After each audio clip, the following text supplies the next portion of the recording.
Hello so நம்ம வந்து பிஜிஎன் training start பண்ணி ஸோ 35 days வந்து கம்ப்ளீட் ஆகிடுச்சு. ஸோ இன்றைக்கி வந்து நம்ம என்ன பண்ண போகிறோம்னா ஸோ அந்த ரோட்டில் வந்து விட்டு பார்க்கலாம் ரெண்டுத்தையும். ஸோ நம்ம பின்னாடி வருதா இல்லையான்னு சொல்லிட்டு, ஏன்னா எடுத்தோடனே நம்ம வந்து பைக் பின்னாடி ட்ராவல் பண்ணக்கூடாது. ஸோ இந்த மாதிரி வந்து கொஞ்சம் கொஞ்சமாக பண்ணிட்ட பிறகு தான் நம்ம வந்து பைக் பின்னாடி பறக்கணும். ஸோ இப்போ இது ரெண்டும் வருதா இல்லையான்னு பார்க்கலாம் வாங்க.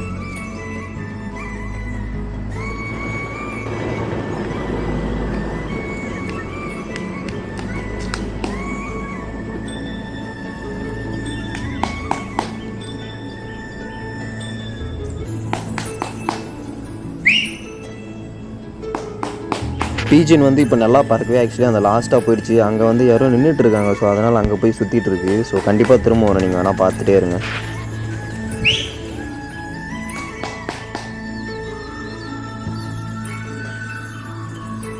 ஓகே, ஸோ மேலும் சுவாரஸ்யமான வீடியோக்களுடன் சந்திப்போம். ஸோ இந்த வீடியோஸ் உங்களுக்கு ரொம்ப பிடிச்சிருந்தா உங்கள் ஃப்ரெண்ட்ஸ்க்கும் ஷேர் பண்ணுங்கள். தேங்க்யூ ஃபார் வாட்சிங். Bye bye.